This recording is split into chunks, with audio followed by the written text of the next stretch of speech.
Welcome into 49ers Access. My name is Sterling Bennett. First, I want to say happy Thanksgiving. Hope you're enjoying your Black Friday, but we have bigger things to get to this holiday season because the San Francisco 49ers face the Cleveland Browns this Sunday in what could be one of the more important games of the season. San Francisco is 8-7. They still hold the 7 seed as of right now before the Bears and Eagles face off on Black Friday. They've won 2 games in a row. Their defense is coming off one of the best performances of the season, forcing 2 turnovers against the Panthers and 5 turnovers in their last 2 weeks. Meanwhile, Cleveland is 3-8, coming off a big debut victory for Shedeur Sanders against the Las Vegas Raiders, and that Browns defense is by far, if not the best, the second best defense in football, led by Myles Garrett, who will probably win Defensive Player of the Year. This is a big win or big game for San Francisco, a must-win game of some sort. If you lose this game, it isn't obviously season-ending, but a big win here could potentially propel you higher in the standings if the Bears or the teams like the Packers and the Lions and others continue to lose. So it's a big game for the Niners to help improve their wild card seeding. I believe if San Francisco wins this Sunday and the Bears lose on Friday, Black Friday against Philadelphia, I think that would push San Francisco to the 6th seed leading into week 14, but that's all what ifs and potentials. Let's get into the nitty gritty. But first, don't forget to like, share, subscribe, leave us that 5-star audio podcast review.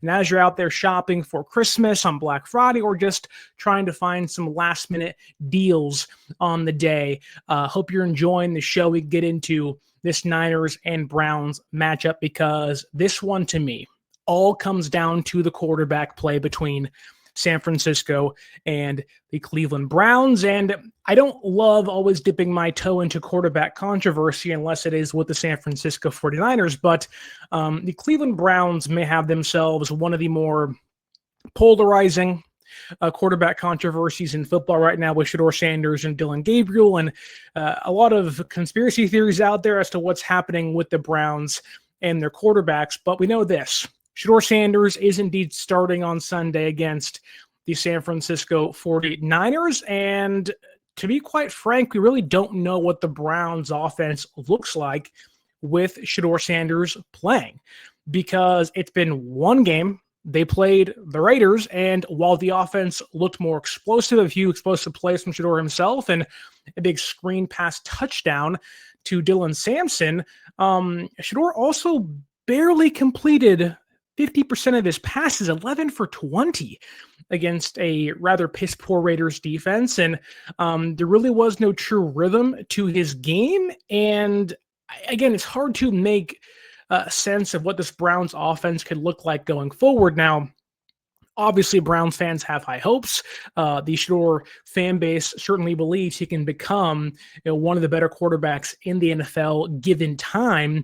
And he hasn't been given that time a lot throughout the year, obviously being this team's 4th-string quarterback, then it's 3rd-string quarterback, and now it's first-string quarterback after spending the last 4 weeks or so being their 2nd-string quarterback. So he's had quite the rise up the depth chart, but I just truly don't know who Shedeur is. Now, out of college, he was explosive, he was flashy, but didn't really possess the traits you want of a first-round pick. Now he falls to round 5 for a lot of reasons, and many of those being off-the-field things or interview-related things, not play on the NFL field and the gridiron things. So we're still in the learning process of who Shedeur can be as a rookie in the NFL. Now, that said, he is more of a playmaker than what San Francisco has seen the last 2 weeks. In Brissett and Bryce Young, Shedeur will probably be playing more free. He'll take more chances downfield. He'll look to make some bigger plays, and I believe those 2 previous quarterbacks will, which is shocking because Brissett threw for 500 yards and 50 dropbacks, and Bryce Young somehow has the Panthers being in the wild card hunt, which they don't deserve to be there right now. And we saw, if you watched the show last weekend, that that Bryce Young really just does not push the ball downfield. I think the opposite will be said for Sanders. I think he wants to take shots. He wants to flash. He wants to do big things. And I think Those are really good traits in a quarterback that if you're willing to take shots downfield, awesome. Like that means you are going to either hit or miss. But like Michael Scott said, you are going to miss 100% of the shots you don't take. So in Shedeur's case and in San Francisco's defensive case, you better be on your toes.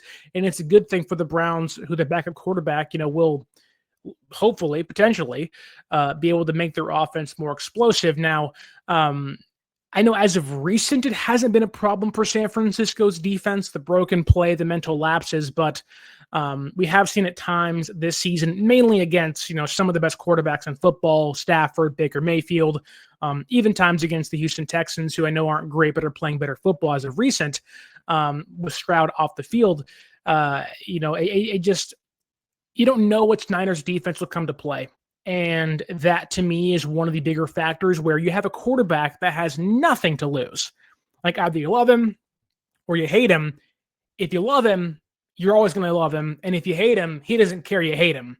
And I don't know if he's playing in his for his future in Cleveland. I don't know if he's playing for his future elsewhere, but Shedeur has nothing to lose. His back isn't against the wall. He's playing free. And I think, he doesn't play football with the mindset of I might mess up, which most backups do, right?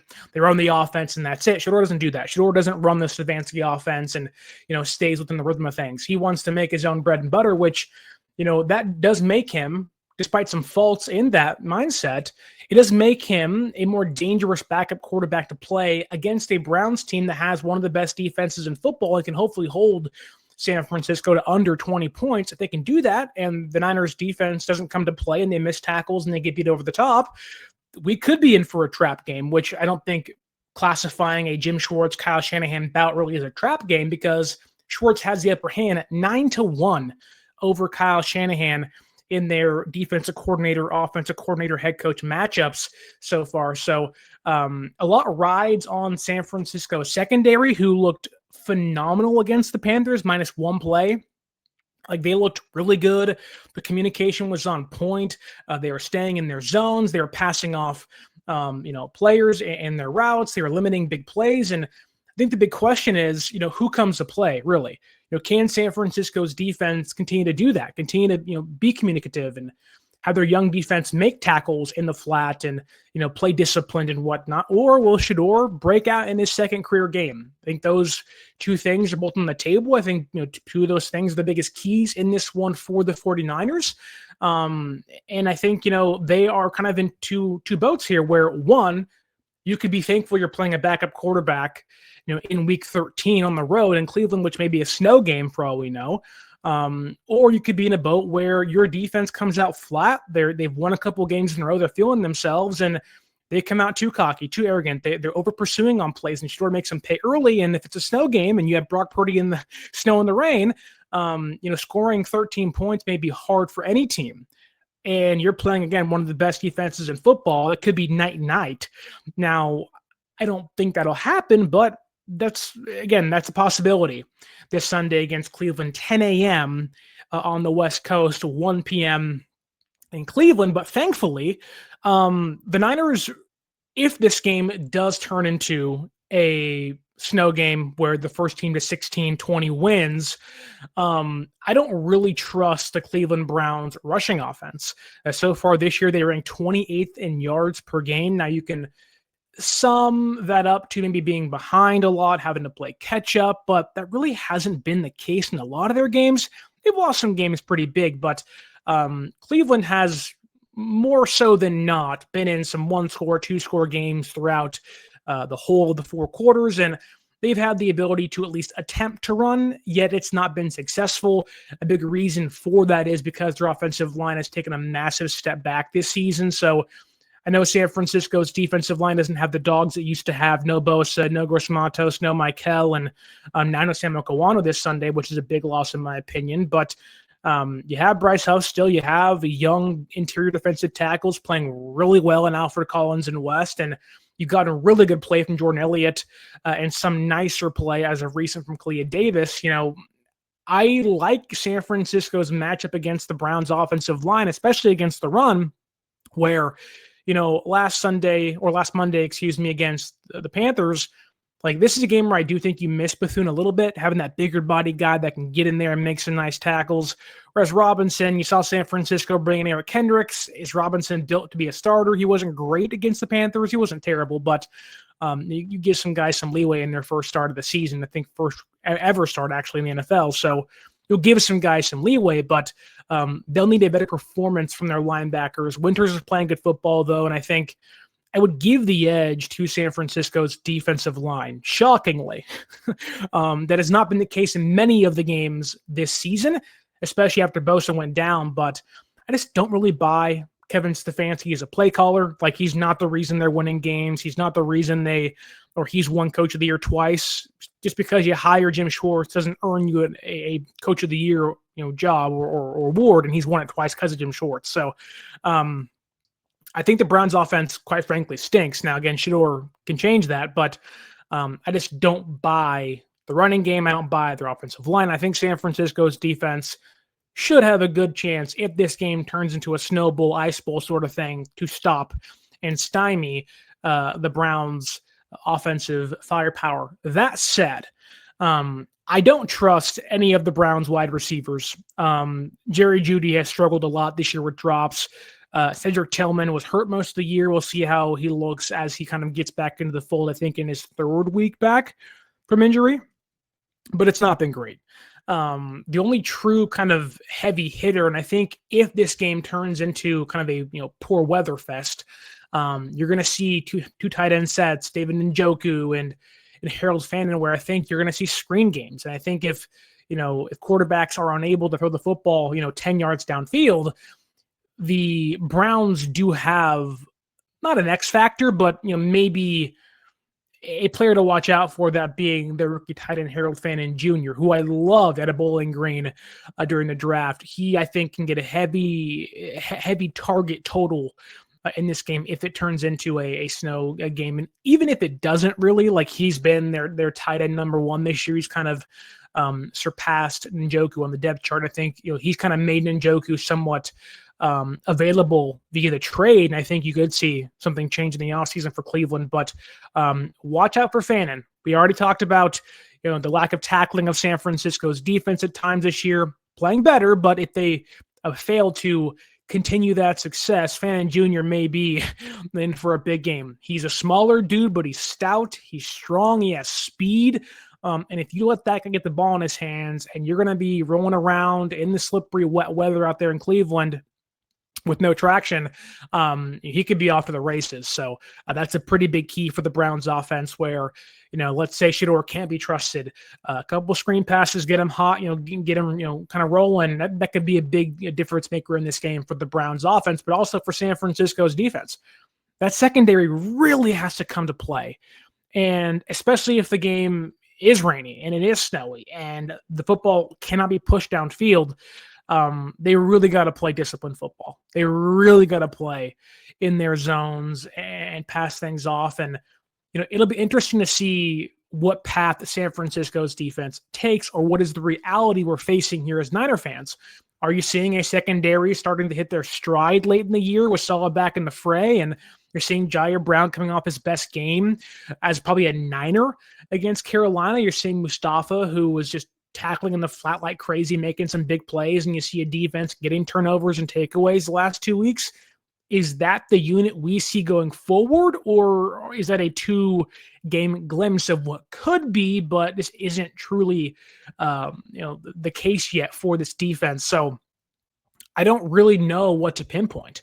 I don't really know what team shows up. Now, I think San Francisco's defense, like I already said, fares pretty well, but I think if San Francisco can kind of keep the Browns' lackluster offense at bay and, kind of hold Shedeur, under, 25 passes, and they can essentially make him not irrelevant to the game plan or success, but more so make Shedeur not the reason you're losing, I think San Francisco's defense can avoid in what the Browns fans may call a Christmas miracle. The last thing you want if you're the Niners defense is to let Shedeur Sanders, with the media, the polarization of the quarterback room in Cleveland, you can't let that guy beat you. Now, I think that is unlikely to happen, and the story would be the Browns defense, but we know the media. If Shedeur goes 2-0 and he beats the Raiders and the Niners, who are right in the thick of the NFC wildcard hunt, it's going to look like one of the worst losses of the season, at least from a media perspective. Now, maybe you don't care, and to some extent, I don't either, but I think you want to avoid headlines like Shedeur beats Niners when he throws for, 22 passes or, completes, 17 for 25, 17 for 26 and throws for $120 and throws one touchdown when the defense holds you to 7 points or 13 points. You cannot let that happen. Like, that's embarrassing. Now, I know you're playing Cleveland on the road, a great defense, but the Niners cannot afford to lose this game in regards to the media, but also for their own playoff hunt. So, it'll be interesting to see what Niners defense shows up, right? You have Lenore and Stout playing really good football, kind of coming into their own. Green on the other side's playing more aggressive, using his body more, getting PBUs. Really, besides one second half touchdown to McMillan against the Panthers, that may have been, or he may be in the best 2-game stretch of the season for him, and really his last 3 or 4 games minus the Rams one might be his best stretch this year as well. He looks like how he looked at the end of his rookie year in 2024, which gave a lot of fans hope that Green and Lenore could be the next 2 lockdown cornerbacks, and didn't make the loss of Travarius Ward seem that big at the time. And I think Green and Stout and Lenore continue to surge, paired with Brown and Mustafa. They're going to be in good hands as the year goes on. But again, which team shows up on Sunday? I also love the way Winters is playing, and he's flying around. He seems healthy off of the knee injuries that he had, and he looks like, I think Brian Baldinger called him Dre Greenlaw. Now, I don't want to go that far because Greenlaw is one of the best in football when he's healthy, but I think the Niners can make this a challenge for the Browns offense, which shouldn't be much because the Browns offense, quite frankly, just simply sucks. That said, I do think the Niners' recent stretch of takeaways will continue on Sunday. I think Saleh and company can kind of bait Shedeur into some plays. He's young. I know a lot of hype's around him, but don't forget, it's a rookie quarterback making his second start of the season. Those are quarterbacks, despite I know I'm kind of hyping him up to some degree, those are the guys you want to play in the midst of a playoff hunt when you want to go on the road and beat teams. You want to play young teams or young quarterbacks like this. Now, it makes them more dangerous because of the unknown factor, but you almost are begging to play Dillon Gabriel and Shedeur Sanders, and you're hoping that other teams are playing their backup quarterbacks for you as the year goes on. And as you play the Colts and as you play, I don't know, the Titans, and you want to play backup quarterbacks and young quarterbacks that maybe you haven't seen everything yet and are more prone to making mistakes. Well, Shedeur didn't do that against the Raiders. I think in game 2, you can kind of make him or force him into mistakes. I think San Francisco, the way they're playing defensively, will hopefully be able to take advantage of that. One key to kind of stopping Shedeur, in my opinion, and we'll go to the Niners offense next, mainly Brock Purdy, is I would shockingly not blitz Shedeur. And the reason I say that is that you almost want him to make a mistake. You almost want him to put the ball in the air because he will take chances. He'll be gutsy. He'll make some plays. Now, he's more mobile than other guys you played as of recent. He'll use his legs, unlike, Bryce Young and unlike Brissett. And albeit he isn't the most mobile quarterback in football, no one's saying that. He will extend plays with his legs. He'll get out of the pocket. He'll maneuver. But it'll be interesting to see him go from playing indoors in Las Vegas to playing outdoors in the snow, where to be fair, didn't watch much Colorado football. I don't know how much he did that at the collegiate level. So, we'll all kind of get a new experience of him if the weather progresses as it seems to be going for this week leading into the Week 13 matchup. But I wouldn't blitz him. I know a lot of people would say young quarterback, blitz him early, go back to Brock Purdy's first career start against the Buccaneers.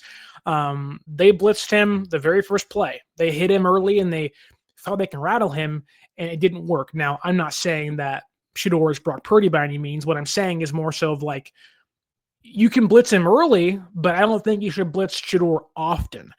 I think that you want him to throw, you want him to make mistakes, you want him to kind of lead himself down the road of an interception or a fumble or whatnot.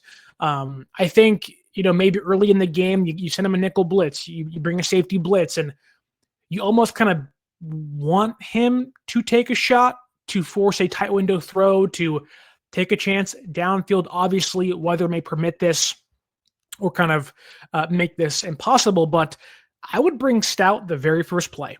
I'd bring Winters the very first play.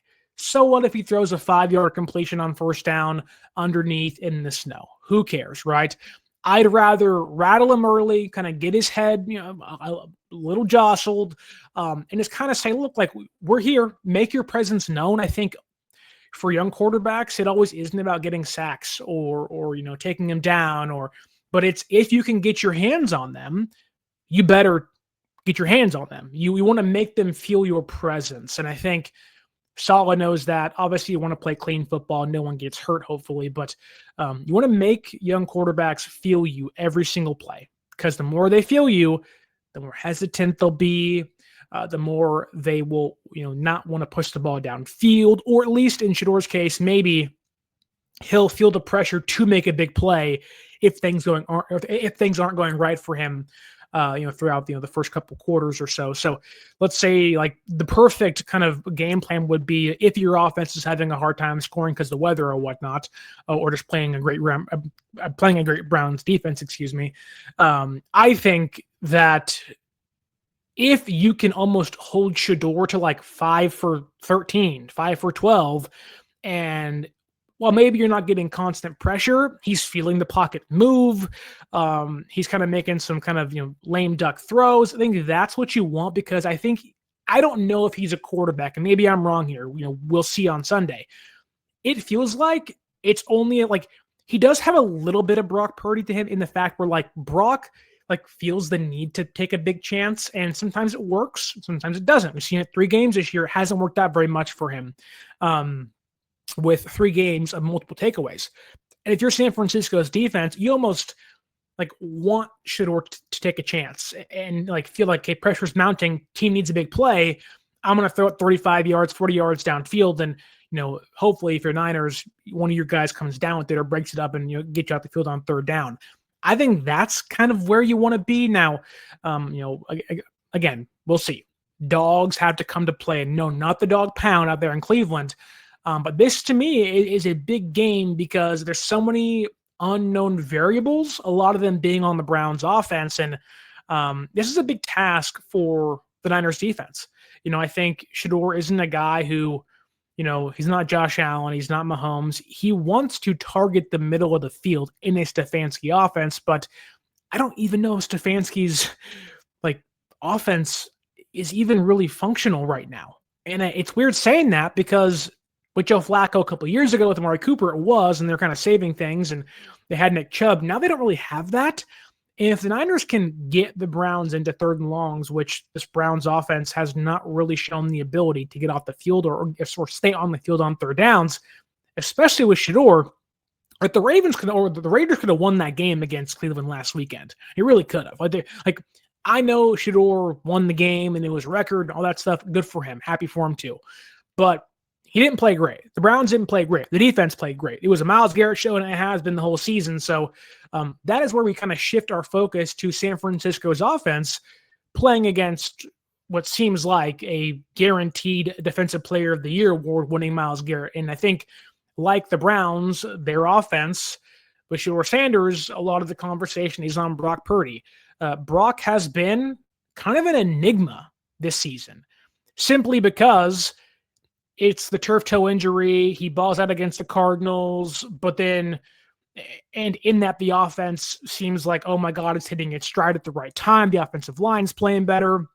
They're getting healthy. Pearsall's back. Purdy looks really good. He's showing some, pocket awareness and mobility, but then he plays the Panthers on primetime Monday Night Football at home, and he throws 3 picks, lays an egg. They win the game, but they kind of win the game in spite of him. Now, he had couple of good drives mixed in, but, Brock Purdy played losing football for 3 drives, and it was back to back to back, which made it worse. for San Francisco. They survived. They won. You have to win ugly at times, but right now, Brock Purdy has been very turnover prone. And when you're playing the best defense in football, or one of the best defenses in football, with probably the best defensive line and pass rush in the entire league, you're not going to feel what was the last ranked pressure rate from a pass rush of the Panthers. You're going to face the number one pressure rate. So you're going from dead last to number one. And how do you combat that? That's kind of the big question for me, because Purdy really wasn't under pressure against the Panthers. And on Sunday against Cleveland, it'll be pressure probably almost every single snap.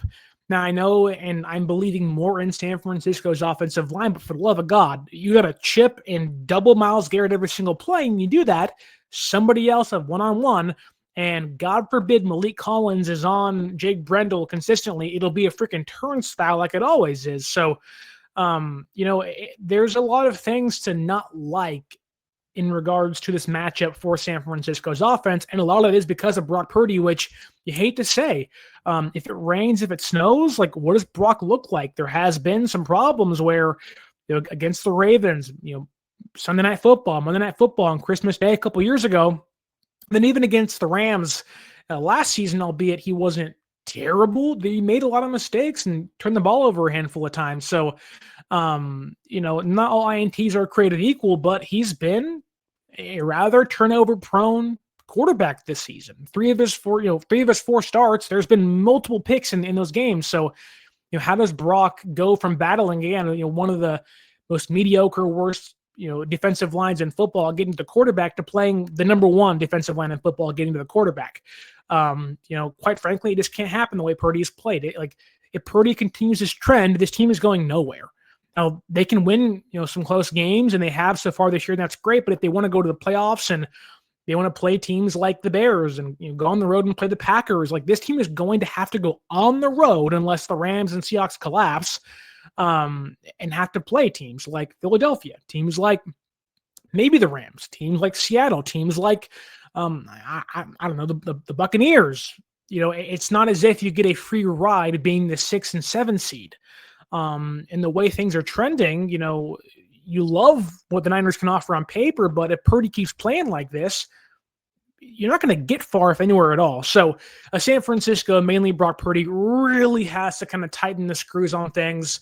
And if this game is a snowed out, ice bowl, I almost think that might benefit Brock, not because of the weather and his smaller hands. That's a problem in its own self. But I just think, you have to nearly play perfect against this Browns defense. They'll get takeaways. They're averaging 1.5 per game this season. They want to get takeaways. Brock is going to fumble in this game because a tackle gets beaten. He gets laid out. It's going to happen. I can almost guarantee that. And if it doesn't, I'll be very shocked. You can just see it now, whether it's Trent, whether it's Colton McKivitz, that Brock drops back, doesn't see Myles Garrett just blow by somebody, or he scrambles and he tries to turn and run, and the ball gets knocked out of his hands, and Myles Garrett gets a sack and a half and a strip sack, right?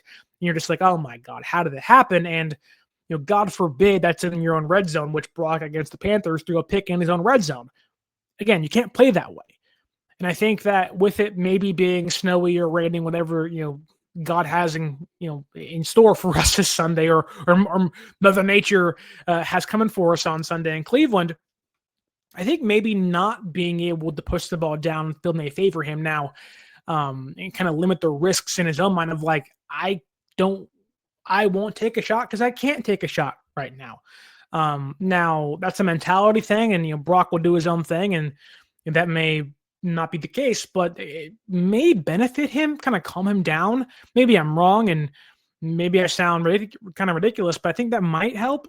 Now it also could give the Browns defense, stack the box and let's have some fun and let's lay some dudes out, and then you get in trouble, and you're kind of hoping the game looks more like field-wise, not a game in the mid-2000s where it's Philadelphia against Buffalo in the frigid cold and there's snow all over the ground and you're snowing guys' helmets and whatnot. You're hoping it's kind of like the game last season against Buffalo where the field was icy, and I'm sure it hurt to get tackled a lot more than it usually does. But, the last thing you want to do is, have snow 5 inches of it, 3 inches of it. You want to have a cleared out field, which most places now have heated fields. Hopefully that stays the same. I don't know what Cleveland has out there.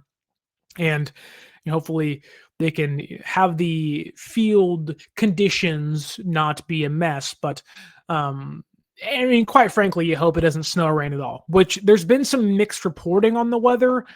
Earlier, a couple days ago, I think on Thanksgiving, it was that it was going to rain in the morning, but then it was going to die down. Now it's going to rain all day. Then it was going to be rainy, then snowy. And so, like, I'd rather it be snowy than rainy for Brock's case, because snow really won't make the ball that slippery. It's more manageable for a quarterback. He's not going to wear gloves, which I get that gloves can be a problem. Your hands have natural traction, which can hopefully help. But I would rather it snow than rain. If it rains, it's not going to be good for Brock. And I think you're in for a more similar to the Browns offense, more screen heavy, George Kittle, Christian McCaffrey type game. But that said, you look at what the Browns defense had done against the pass this year. Right now, they're allowing the second lowest passing yards per game, and only at home this year allowing 132 yards. That's the lowest in football. So you're getting, even with how poor the Browns offense has played and how much the Browns defense has had to been on the field and save some of their games, you're still getting the best pass rush, the best passing defense practically in football this year. And they've made some deals. They traded away Greg Newsom for Tyson Campbell. The secondary's playing good out there in Cleveland. So, like, they are. It's going to be tough. It's going to be really tough. The Browns also have the highest sack percentage of any team in the league.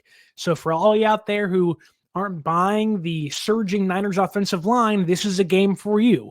Right now, Myles Garrett is essentially, a ghost of Christmas future, Grim Reaper style defensive end going against, Ebenezer Scrooge, that being Brock Purdy. And it's going to be a lot of bah humbug if you want to get really into the Christmas spirit. Purdy will not have time to throw. Purdy will have to get the ball out quickly. I'm thinking screen passes. I'm thinking quick outs. I'm thinking get creative, do some end arounds with Pearsall, and you're going to have to find a way. I think this is a big Brian Robinson game where if it gets muddy and it gets nasty and dirty and gritty, and like I'm thinking back to that game against Washington in 2019 where Garoppolo threw 9 passes and pretty much had to complete 2 third downs and the game was over. And that was a 9-0 win on the road. The big, sliding defense in the mud game. If that's what a game like this takes, by all means, get it done. And I don't think it'll change too much in the outlook of the 49ers season. But I think for Myles Garrett, man, like there's nobody else like him. Like you have Micah Parsons having a good year. Niner fans love Trey Hendrickson. We love Nick Bosa. When you talk about the elite level guys, Myles Garrett is somehow a step ahead of them. Like he's a future Hall of Famer for obvious reasons. He might be the best defensive player of the last 20 years. And that's a lot of dudes. Like you're getting into Ed Reed's and Ray Lewis's and, Patrick Willis's, and those guys are linebackers, but, Michael Strahan's and Asa Umanura and all those guys. And I'm sure I'm missing a lot of dudes involved in there too. Trent Cole and, just a lot of Javon Curse, a ton of guys I'm forgetting, I'm sure. Like Alden Smith, I'm sure is in there too. Like Myles Garrett is just the dude. He's probably going to beat Strahan's sack record this season. He's better than TJ Watt. I know he's probably pissed off signing that brand new contract this offseason, getting burned. But there does seem to be some kind of rejuvenation factor with him. And I'm sure now that Shedeur Sanders got him a win, you saw his eyes on the sideline during his big, 50-yard throw downfield, kind of off one leg of like, oh my God, I may have a quarterback. I do think Garrett will have, although it's always going to be there, I think, he will have maybe some more motivation of like, I have a reason to play harder now, and he already was playing at the best level in football. I mean, you go to the numbers here. Myles Garrett this season, which keep in mind, a 10% pass rush win rate is like a serviceable starter. So Like 15 is like really good. 20 is like you're astounding. A 20 was like what Will Anderson was doing when San Francisco played the Texans, or Danielle Hunter was doing when San Francisco played the Texans. Myles Garrett, so 20 is like elite, you're incredible. Myles Garrett has a 27.8% pass rush win rate, nearly a 30% pass rush win rate this season. That is elite of the elite of the elite. Like, oh my goodness, you are clearly playing the best edge rusher, pass rusher in football. And what doesn't help now is that you are also playing Malik Collins, who was on San Francisco last year, didn't have a great season, but was a good pass rusher. Combined with Myles Garrett this season, Malik Collins has become one of top 5, top 10 interior pass rushing defensive linemen. And those two dudes have 27 sacks and 71 total pressures this season. So while Spencer Burford, Ben Barch, and Trent are off guarding Myles Garrett on one side, you're getting Jake Brendel 1v1 on probably a stunt with Malik Collins. And I'm sorry, I don't like that at all. And, it just, these are matchups where you can see this game being 13-6. You can see this game being, 10-7. You can see this game being 13-10. And that's not where you want to be. Now, a win's a win. I'll take it. Escape and get out of there. And you can kind of wash your hands and say, that's a one-off game. Clear, like take the Packers, for example. The Packers, lost against this Browns team. And I think most Packer fans would say, it took a Herculean effort from the Browns defense, which happens almost every single weekend nowadays. But that game wasn't in the snow. You can kind of go, okay, it took, 1,000% from the Browns to win that game. And if you're the Niners, how big of a win would it be for you if you go into Cleveland in the snow, in the rain, playing a great defense, and you somehow kind of eke things out? I think San Francisco has the makeup to do that. And I don't really think the Browns offense can answer much, but San Francisco has to score, and you're playing in a very vaunted front 7, front 4 from Cleveland. And, I kind of want to get into my keys of victory, some key matchups in this game, because I think this game will be methodical, hold the ball for as long as you can. If you can keep the ball out of Cleveland's offense's hand, and you can keep their defense on the sideline, in the rain, in the snow, and some bad weather, I think take the game against Carolina, for example. That first drive for San Francisco was 15 plays, 75 yards, 8.5 minutes. That's almost what you want to do. It may have to do anyways because of the weather, but that's what you want to do all the time. And I think in this one, the Browns defense is not a great tackling team on the boundaries, especially. Denzel Ward, a 21% missed tackle rate. Carson Schlesinger, who's been a tremendous draft pick out of UCLA this past year, a 14.1% missed tackle rate. And even their starting nickelback, whose name I'm forgetting off the top of my head, has a 24% missed tackle rate. I think you get the ball into CMC's hands and Kittle's hands in the open, and this dare Cleveland's guys to tackle you. And if it's snowing and raining, the odds would kind of be in your offense's favor to be able to break a tackle, or a guy kind of slips and misses and you can gain a couple extra yards and whatnot. So obviously guys will be slowed down. You're not going to see dudes flying around making plays, and that may slow down Christian McCaffrey. It may slow down guys like Harold Fannin Jr. on Cleveland's offense, but you got to force the Browns to tackle you. If I'm the Niners, I'm doing end arounds. I'm getting the ball to CMC and Kittle in the flat and daring the Browns defense to kind of come get you. And I think if you can make some guys miss and kind of get the ball out of Purdy's hands quickly, avoid a maybe further injury to his toe, and avoid Myles Garrett going berserk on the guys on the offensive line, you can win this game. I really believe that. Now, that seems like the most obvious game plan ever, and I'm sure Jim Schwartz knows that. So, there'll be some Shanahan trickery involved in there, but, if you want to take a shot, man, do a double pass, do an end around, do some things that a defense in the snow is not going to see coming. If you want to take shots, I'm all preferring, How about a CMC, swing route or swing pass? How about, George Kittle in the post towards the sideline to avoid Purdy making some mistakes over the middle? This Browns defense against averaging, 1.5 takeaways per game. How do you avoid that? Stop throwing the ball over the middle. You could throw underneath, but those layered throws have been Purdy's kind of Achilles heel this season, which in previous years it wasn't, but right now it is. And so how do you avoid that? Swing routes, post routes towards the sideline, kind of give Purdy a safe space, if you will, to target not near a Browns defender. And I think that's kind of, in regards to the passing game, two factors you want to look for. If it wasn't snowing or raining, I would say, you want to suck the Browns defense in underneath and take a shot downfield, but that doesn't seem like the weather will allow that. However, I do think the next kind of key factor in this is Jauan Jennings, who I think has been surging a lot recently. He has a touchdown in his last 3 or 4 games. You saw against Carolina last Sunday, got punched in the little JJs and wasn't too happy about it, but he kind of shoved off 2 Panthers defenders and got in for a touchdown on that first drive against that defense. And I think Jauan Jennings might be one of the more important wide receivers, if not the most important wide receiver for San Francisco's offense. You let Pearsall being back, he opens up things over the middle, obviously, for you, and can kind of help open things up for Jauan Jennings on the middle or on the kind of the interior of the offense, if you will, while working on the exterior, kind of opening up things and getting safeties and cornerbacks away from JJ and the flats and whatnot, to help kind of disperse things and open things up for Purdy as well. However, Myles Harden, that is the Browns' nickelback this season.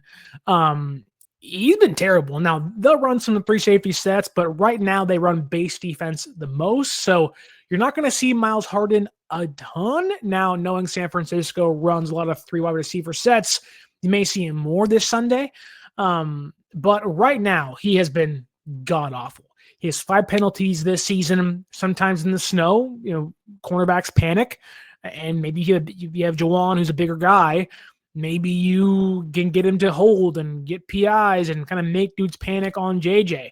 That said, he has a 110.5 passer rating allowed when targeted and a 44.8 coverage grade. Now, coverage grades aren't the end-all be-all, but the particular times you have Jauan on Myles Harden, I would almost force feed him the ball. Now, obviously, that may change as the game goes on and Schwartz makes adjustments, but that is a clear mismatch for Shanahan, Purdy, and this Niners offense, with Jauan having a 6'3" frame and Myles Harden not being 6'3" by any means, and is having a really down season playing nickelback for this Browns defense, which, again, they don't play nickel much, but San Francisco's defense or offense may force the Browns defense to do so. So whenever you see JJ and Myles Harden lined up against each other, it's like almost a must-go-to. Like, there's no reason to not feed that. Make Myles Harden beat you. That's a clear disadvantage for the Browns defense. And if they show they can stop you, then you adjust, but it's like in the NBA. I know it's different, but if they don't have big men, like if I'm the Spurs and I have Wembanyama, who's a freaking alien, why would I not go to the paint every single time against the Golden State Warriors, who have no big men outside of a 40-year-old Al Horford, who plays, doesn't play back-to-backs? Why wouldn't you do that on a consistent basis? And so now I'm not saying Jauan is Victor Wembanyama, who may be an MVP in a couple years, who's a freak athlete, but it just, like, when you see a clear advantage in your favor, you take it over and over and over again. So if I'm Shanahan and I see Myles Harden and Jauan lined up, I'm like, go to it right now. That said, this is a big matchup. If not, when the schedule came out and you see the Browns on it, your first reaction is, oh, it's Cleveland, whatever. But when you dive deeper into it, most teams could say that maybe. But when you see Shanahan versus Jim Schwartz, that's when things get tricky. Because, again, like I said, Shanahan is 1-9 against Jim Schwartz in his career as an offensive coordinator and head coach. Meanwhile, Shanahan's offenses have averaged around 15 points per game in those 10 games against a Jim Schwartz defense. Not great. Now, it may take 15 points to win this game, so maybe it's not too bad. But I just think that you almost want to take the ball, keep it as long as you can, and essentially wear down the Browns defense, which that's a really hard thing to do, but it may be kind of the most obvious yet, biggest key to victory in this one, while also just feeding underneath and hoping that the Browns defense can miss, which they've shown the ability or the inability to tackle a lot this season on the boundaries with their cornerbacks and Carson Schlesinger on the inside. But we talked about weather a ton. I feel like I've mentioned snow and rain a billion times in this episode. And I think it really sucks to have a quarterback who's not played well in the rain. Now, is it a physical hindrance? It seems like it is for Purdy, which thankfully you play, in California in the winter. But when you have to go on the road in winter times, especially in the Midwest or on the East Coast, you're going to run into games like this. And the weather has not favored Brock Purdy in most of his games. Now, you go back to the game against, like I said, the Ravens on Christmas Day, and that didn't go his way through 4 picks, and that was a nightmare. And that showed to be a one-off game because the next week against the Commanders, they blew him out of the water, and it was like, oh, whatever. But the last time Brock Purdy played a Cleveland Browns defense, he went 12 for 27, 125 yards, a 39.8 rating, was sacked 3 times, and threw 1 pick. Now, that was a game where Debo got hurt early against Cleveland, and it kind of, threw the playbook out the window and the game plan out the window.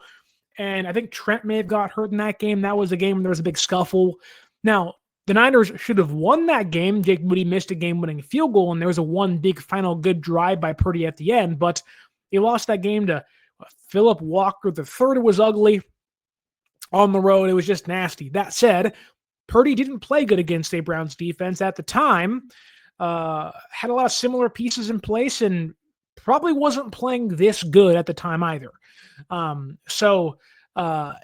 History is not on Purdy's side with weather and not on Purdy's side against the Browns and Jim Schwartz's defense as a whole. And then you add on to that Purdy on throws plus or 15 yards out against the Panthers last weekend or last Monday. It was really, really, really bad. On throws, fewer than 10 yards, 22 for 24, 7 yards per attempt, 1 touchdown. On passes 10 plus yards or more, 1 for 8, a 3.1 yards per attempt, and 3 interceptions.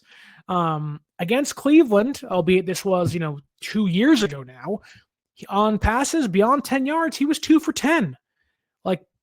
I don't believe Purdy has the biggest arm, and I think he has shown the ability to throw the football downfield at a pretty, efficient clip. But when you mix in recent struggles, you mix in the weather, you mix in a lack of success against Cleveland's defense historically in the one matchup they had against each other, it doesn't bode well for Brock Purdy.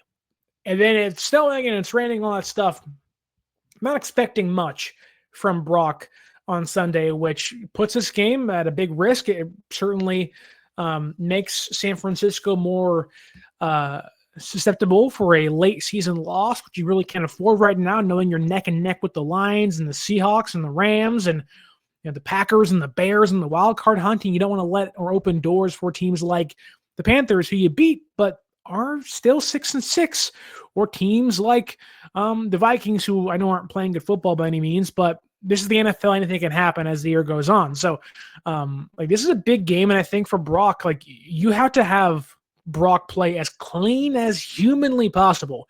And quite frankly, even if Brock plays, let's say he throws for 180 yards and 1 touchdown and no picks, San Francisco could still lose this game. That's how the Browns defense plays, and that's how the Browns defense has kept them in games. A lot of their wins are 17-13, 16-13, 17-16, and that's with no weather issues.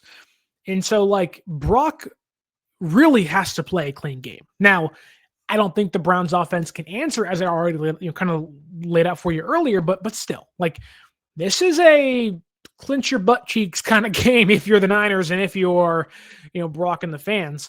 Now, one thing I do think that favors the Niners, especially in a snow game, is their recent trend of running the football. Now, if you look over the last 2 weeks, take out the Rams game, obviously, that kind of seems to be an outlier as to how that game went, knowing that they were behind early, down 21-0 at the end of the first quarter. They were throwing the ball a ton in the last 3 quarters or so in that game. But the Niners are trending upwards with the run. 121 yards on average the last 2 weeks against the Cardinals and against the Panthers. Now, those defenses are not Cleveland, but diving into the recent Browns trends the last 3 weeks or so, they're allowing 124 yards per game against the Jets, who are not great. The Ravens, who had Lamar Jackson back, but that game also wasn't great. Then the Raiders, who just can't do anything offensively, and they just fired their offensive coordinator, Chip Kelly. Surprise, surprise, he wasn't cut out for the NFL. We know firsthand Chip Kelly does not belong in the NFL. I do think, though, that if you get into a grimy, nasty, dirty, muddy, snowy, rainy, 30 carries a game, and it's just, oh my goodness, first team to score, first team to 10 wins, I would probably favor Christian McCaffrey and Brian Robinson and Kyle Shanahan's rushing attack over Kevin Stefanski and Quinshon Judkins, who's, again, having a fine season, but the Browns' offensive rushing attack just hasn't been there. 28th in football so far in yards per game. Now, a lot of that comes down to tackling, and for how good the Browns' defensive line is, that may change, but a recent trend would certainly favor San Francisco in that case against Cleveland's defense. But again, this is going to have to be a near perfect performance to beat the Browns, at least beat that defense. But I do think the Niners can pull things off. I do think that, despite their faults and the very few ones the Browns have defensively, they slow games down. They get off the field on third downs. They force punts, but I just think San Francisco has the fortitude where last year they didn't have it much, banged up all the hell and, this, that, and the other. Whereas this year, they got some competitive nature. They have some fire. They're playing good football. They don't look great. Purdy looks rough around the edges. I don't care, what some folks who cover the team tell you. There's been some problems, and, we'll be the first to let you know, oh my God, Purdy played terrible. And he's got to play better.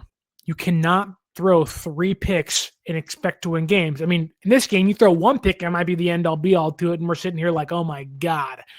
And some of you out there maybe already saying play Mac Jones. But I also think those who are supporting Purdy, and I'm one of them, that I would not expect a game against the Browns to be the bounce back you expect, but it's about how can you get over the hump. You win this game, you're 9-4. You're in a really good place. You go into the bye week, maybe you get Yetur Gross-Matos back after the bye week and maybe get some pass rush help on the interior. Maybe Bethune comes back after the bye week. Maybe Pinheiro comes back after the bye week. Maybe you get,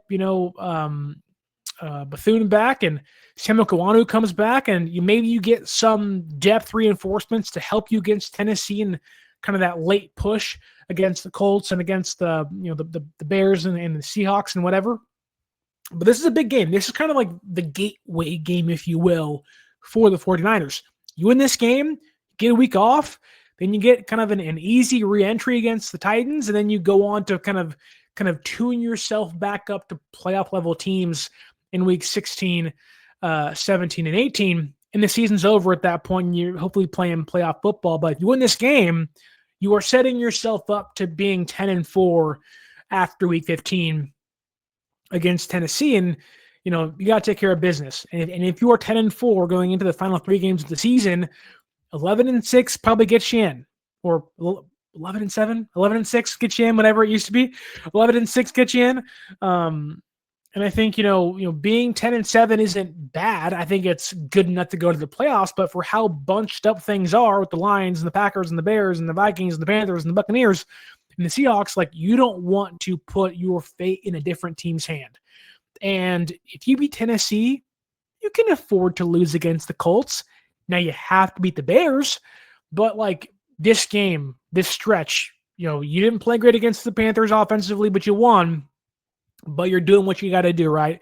Beat the Cardinals, beat the Panthers, This 4-game stretch in 5 weeks is the most pivotal one of the season for San Francisco. Can you capitalize on a weaker part of your schedule? The Browns are probably the toughest team you're going to play in this stretch, and you've handled the Cardinals by a wide margin. You played down to your opponent in Carolina with some unfortunate turnovers mixed in there by your quarterback. Can you somehow continue to roll? You ain't got to steamroll. You just got to roll. And so, it just, what you can't have is that Thanksgiving hangover where you're stuffed full of food. You get up on Black Friday and you're like, oh my goodness, I think I gained 30 pounds and I look sluggish and slow.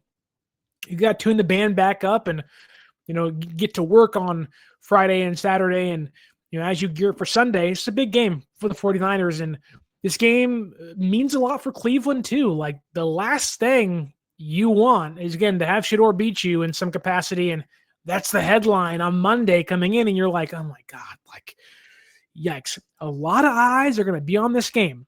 Beat the Raiders in Cleveland, whatever. You beat the Niners that are 8-4, 9-4, looking for a playoff win, like, oh no. And so San Francisco's 8-4 now.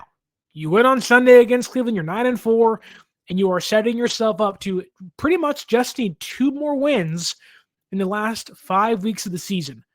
You can play 2-3 at that point, and you're going to be just fine. So it's a big game. You got to have it, but a lot rides on this Sunday, and I think San Francisco pulls this one out. I'm going to alter my score prediction for this one. I initially had San Francisco winning 17-13. That was before the rain and snow was forecasted. I'm going to say this game is going to be, oddly enough, 15-10. 15-10, San Francisco wins. There'll be a missed PAT involved somewhere by somebody, probably Matt Gay. There'll be a lot of field goals in this game. Now, if the rain doesn't happen and the snow kind of subsides and goes away and whatever, we can go back to 17-13. But if it rains and snows, I'm taking 15-10. That's a weird score, and I get that, but certainly wouldn't be out of the ordinary for this Niner season. The injuries, the quarterback play, the back and forth, the wins against the Rams, the loss against the Texans, and it's been a weird season. They have persevered thus far, and I don't see it stopping now, but this is the toughest game they're going to play in their kind of this 5-week window they have with the Cardinals, Panthers, Browns, bye week, and Titans. So a big win. You win this game, you are pretty much on your way to the playoffs, barring a late season collapse. But this is a gateway game. You win this one, you're on your way. But that's all I have for you for today's preview. A Black Friday post-Thanksgiving, pre-December, Christmas time, a game against the Cleveland Browns, Week 13. Drop your comments down below. Do you think San Francisco wins or loses this game? What's your biggest fear?